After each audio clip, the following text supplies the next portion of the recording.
ஓம் ஸ்ரீ கருப்பண்ணசாமியே போற்றி போற்றி போற்றி. என் அன்பு குழந்தையே, உன்னுடைய துணையின் நடவடிக்கைகளை எல்லாம் கண்டு இப்பொழுது நீ மனவேதனைப்பட்டு கொண்டிருக்கிறாய். அவர்கள் படுகின்ற வேதனையை நினைத்தும் நீ வருந்தி கொண்டிருக்கிறாய். என் செல்ல பிள்ளையே, இதற்கெல்லாம் ஒரு பெண்தான் காரணமல்லவா? இந்த பெண் செய்கின்ற விஷயங்கள்தான் உன் வாழ்க்கையில் ஒவ்வொரு பிரச்சனைகளையும் நாள்தோறும் கொடுத்து கொண்டே இருக்கிறது. அதிலிருந்து உன்னால் வெளிவர முடியாமல் நீ தவித்து நின்று கொண்டிருக்கிறாய். இந்த கருப்பன் இன்று உனக்கு கொடுக்கக்கூடிய வாக்கிலிருந்து நல்ல தீர்வு நிச்சயமாக கிடைத்துவிடும். என் செல்லமே, இதை செய்கின்றவர்களுக்கு நிச்சயமாக மிகப்பெரிய தண்டனையும் கிடைக்கும். என் அன்பு குழந்தையே, உன்னோடு இருக்கின்றவர்கள் எல்லோருமே நீ நன்றாக இருக்க வேண்டும் என்று நினைப்பதை விட எப்பொழுது சந்தர்ப்பம் கிடைக்கும் காயப்படுத்தலாம் என்றுதான் எதிர்நோக்கி காத்து கொண்டிருக்கிறார்கள். என் தங்க பிள்ளையே, அவர்களுக்கு வேண்டியது எல்லாம் எப்படியும் உன் வாழ்க்கையில் நல்லது எதுவும் நடந்துவிடக்கூடாது என்பதுதான். உன்னுடைய வாழ்க்கையில் நல்லதை மட்டும் நடத்தி விட்டுவிடக்கூடாது என்பதில் இவர்கள் அத்தனை கவனமாக இருந்து கொண்டிருக்கிறார்கள். அதிலும் உன் உடனே இருந்து கொண்டு இது போன்று செய்கிறவர்களை எல்லாம் காணும் பொழுது மனவேதனை அதிகமாகத்தானே இருக்கும். என் தங்கமே, உன்னுடைய துணை இப்படிப்பட்ட சூழ்நிலையில் என்ன செய்வது என்று தெரியாமல் தான் அங்கே வேதனைப்பட்டு கொண்டிருக்கிறார்கள். அவர்களுடைய வேதனைக்கும் இந்த பெண்தான் காரணமாகவும் இருக்கிறார்கள். என் அன்பு குழந்தையே, எப்பொழுதும் மற்றவர்கள் வாழ்க்கை நன்றாக இருக்க வேண்டும் என்று நினைக்கவில்லை என்றாலும் மற்றவர்களின் நிம்மதியை நாம் கெடுக்கக்கூடாது அல்லவா? இந்த பெண் எப்பொழுதும் குடும்பத்திற்குள்ளே ஏதாவது ஒரு பிரச்சனையை கிளப்புவதும் கலகத்தை மூட்டுவதும் வாடிக்கையாக வைத்திருக்கிறார்கள். ஒருவரையொருவர் நீங்கள் சந்தோஷமாக பேசி சிரித்து விட்டால் அவர்களால் தாங்கிக் கொள்ள முடியவில்லை. போகிற போக்கில் எதையாவது ஒன்று சொல்லி உங்கள் மனதை காயப்படுத்தும்படி செய்து விடுகிறார்கள். அந்த பெண் இதுவரை செய்கின்ற விஷயங்கள் எல்லாம் தவறு என்று தெரிந்திருந்தாலும் கூட அதை செய்யக்கூடாது என்று ஒரு நாளும் நினைத்தது கிடையாது.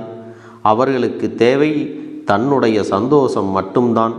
தான் எப்பொழுதும் தனக்கு வேண்டிய இடத்தில் சந்தோஷமாக இருக்க வேண்டும். அதனால் யார் கஷ்டப்பட்டால் எனக்கென்ன, அது யாராக இருந்தாலும் நமக்கென்ன என்பது போலத்தான் அந்த பெண்ணினுடைய எண்ணம் இருந்து கொண்டிருக்கிறது. இதனால் வரையிலும் அவர்களுடைய எண்ணங்கள் இப்படித்தான் இருக்கிறது. நீயும் இவர்கள் எல்லாம் திரிந்து விடுவார்கள் என்று நீண்ட நாட்களாக நினைத்து கொண்டுதான் இருக்கிறாய். ஆனாலும் அவர்கள் திருந்துவதாக இல்லை. என் பிள்ளையே, இவர்களுடைய எண்ணம் என்ன தெரியுமா? இந்த வாழ்க்கையை நீ நல்லபடியாக வாழ்ந்துவிடக்கூடாது. உனக்கும் உன் துணைக்கும் இடையில் இருக்கின்ற சந்தோஷம் நிரந்தரமாக இருக்கக்கூடாது. எப்படியாவது இந்த வாழ்க்கையில் உங்களுக்குள் கலகத்தை மூட்டி பிரித்துவிட வேண்டும் என்பதுதான் இவர்களுடைய முக்கிய எண்ணமாக இருந்து கொண்டிருக்கிறது. இந்த பெண்ணினுடைய நடவடிக்கைகளை இந்த கருப்பன் நான் கண்ட பொழுதுதான் இதையெல்லாம் புரிந்து கொண்டேன். அவர்களின் மனதில் சிறு துளி அளவு கூட ஈவு இரக்கம் என்பது இல்லை.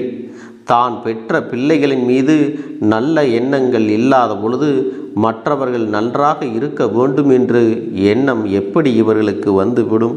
இனியும் இவர்கள் இப்படி நல்ல விதமாக நினைக்கப் போவது இல்லை. நல்லதை செய்து கொடுக்கப் போவதும் இல்லை.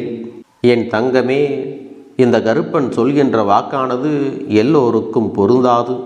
யாரொருவர் தன் வாழ்க்கை துணையோடு வாழ முடியாமல் குடும்பத்தில் இருக்கின்ற இந்த பெண்ணால் நாள்தோறும் பிரச்சனைகளை கண்டு அடிக்கடி நிம்மதியில்லாமல் வாழ்ந்து கொண்டிருக்கிறார்களோ அவர்களுக்கு மட்டுமே பொருந்தும்.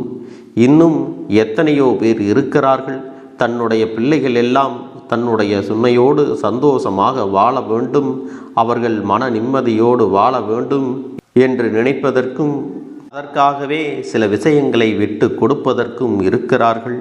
ஆனால் உன் வாழ்க்கையில் அதுவெல்லாம் விதிவிலக்காக இருக்கிறது.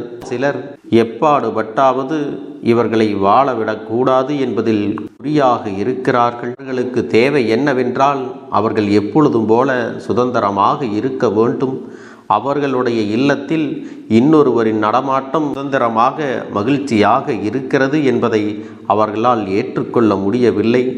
தான் மட்டுமே மனநிறைவோடு இருக்க வேண்டும், தான் மட்டுமே சந்தோஷமாக இருக்க வேண்டும், தன்னுடைய பிள்ளைகள் எந்நாளும் தன்னை மட்டுமே அண்டி இருக்க வேண்டும் என்பதுதான் இவர்களுடைய ஒரே நோக்கமாக இருக்கிறது. ஆனால் இவர்கள் செய்கின்ற இந்த விஷயங்கள் எல்லாமே யார் மனதை பாதிக்கின்றதோ அவர்கள் ஒரு நல்ல பாடத்தை கற்றுக்கொள்கிறார்கள். அது என்ன தெரியுமா? இனி வரும் காலத்தில் நாமும் இது போன்ற ஒரு பதவியை அடையும் பொழுது நிச்சயமாக இது போன்று எந்த ஒரு கஷ்டத்தையும் நம்முடைய குழந்தைகளுக்கும் அவர்களுடைய வாழ்க்கை துணைக்கும் ஒரு நாளும் கொடுத்து விடக்கூடாது என்பதிலே தெளிவாக இருக்கிறார்கள். அவர்களுடைய சந்தோஷத்திற்காகத்தானே இத்தனை நாளும் கஷ்டப்பட்டு நாம் அவர்களை வளர்க்கின்றோம். அப்படி இருக்கும் பொழுது பிள்ளைகளின் சந்தோஷம் நம்முடைய சந்தோஷம் அல்லவா? பிள்ளைகளின் சந்தோஷத்தையே எடுக்க வேண்டும் என்று நினைப்பவர்கள் நல்ல மனிதர்களாகவே இருக்க வாய்ப்பு இல்லை. அவர்களுக்குள் நல்ல எண்ணங்கள் இருக்கவும் வாய்ப்பு இல்லை. இவர்கள் எல்லாம் தெய்வங்களை வணங்குவதால் எந்த ஒரு பலனும் இல்லை. இப்பொழுது இருக்கின்ற சூழ்நிலையில் எத்தனையோ பேர் பெற்றோர்களை எல்லாம் தவிக்க விட்டு விடுகிறார்கள். ஆனால் அதே பெற்றோர்கள் தங்களுடைய குழந்தைகளை எந்த இடத்தில் வைத்து பார்க்கிறார்கள் என்பதையும் சிறு துளி அளவாவது கவனிக்க வேண்டியது கட்டாயமாக இருக்கிறது. குடும்பத்திற்குள் எந்நாளும் நுழைந்து சண்டைகளை மூட்டிக்கொண்டு ஒரு நிமிடம் கூட இந்த வாழ்க்கையை சந்தோஷமாக வாழ வேண்டும் என்று நினைக்க விடாமல் எப்பொழுதும் இந்த வாழ்க்கையை விட்டு விரட்டியடிக்க வேண்டும் என்று எண்ணிக்கொண்டு நாள்தோறும் ஏதாவது குற்றம் குறைகளை சொல்லிக்கொண்டே அவர்களின் மனதை காயப்படுத்தி கொண்டிருக்கிறார்கள். இன்னும் சிலர் இதைவிட ஒருபடி மேலாக சென்று அவர்களை பிரித்தும் விட்டு விடுகிறார்கள். வாழ்க்கை என்பது எதற்காக என்பது கூட தெரியாமல் முட்டாளாக இருந்து கொண்டிருக்கிறார்கள். அன்பு குழந்தையே, இப்பேற்பட்ட மனிதர்கள் இருக்கின்ற இந்த சூழ்நிலைக்குள் தான் நீ மீண்டு வர முடியாமல் போராடி கொண்டிருக்கிறாய். உன் வாழ்க்கை துணை ஆணாக இருந்தாலும் பெண்ணாக இருந்தாலும் இது போன்ற பிரச்சனைகள் குடும்பத்திற்குள் நடக்கும் பொழுது என்ன செய்வது என்று தெரியாமல் ஒருவர் முகத்தை ஒருவர் பார்த்து கொண்டு வேதனைப்பட்டு கண்ணீர் சிந்துவதை விட உன் அப்பன் ஒரு தீர்வினை சொல்லி விடுகிறேன். என் அன்பு குழந்தையே, தன்னுடைய குழந்தைகளே ஆனாலும் தன் முன்னிலையில் நன்றாக இருப்பது பிடிக்காத பெற்றோர்களுக்கெல்லாம் நீ கொடுக்க வேண்டிய மிகப்பெரிய பாடம் என்ன தெரியுமா? இவர்கள் முன்னிலையில் நீ தனித்து வாழ்ந்து காட்ட வேண்டும். வாழ்க்கை துணை என்பது நமக்கு எத்தனை முக்கியம் என்பதை நீ உணர்த்தி காட்ட வேண்டும். இவர்கள் முன்னிலையில் நீ நன்றாக வாழ்ந்து காட்டினால் மட்டும்தான் உனக்கும் உன்னுடைய துணைக்கும் அது பெருமை என்பதை புரிந்துகொள். ஒருபொழுதும் இவர்கள் பேச்சையெல்லாம் கேட்டுக்கொண்டு இவர்களுக்கு அடிமையாக நடக்க வேண்டும் என்ற அவசியம் உனக்கு ஒரு நாளும் இல்லை. உனக்காக உன்னையே நம்பி வந்த உன் துணையினுடைய மனதை நீ காயப்படுத்தி விடாதே. தவறுகள் யார் பக்கம் இருந்தாலும் சரி, உண்மை நிலை என்னவென்று தெரிந்து கொண்டு சரியாக கையாளும் பட்சத்தில் நிச்சயமாக இந்த வாழ்க்கையில் இவர்களின் எண்ணங்களை எல்லாம் உன்னால் முறியடிக்க முடியும். என் அன்பு குழந்தையே, இந்த கருப்பண்ணசாமியின் ஆசீர்வாதங்களும் அன்பும் துணையும் என்றென்றைக்கும் உனக்கு முழுமையாக கிடைத்து கொண்டே இருக்கும்.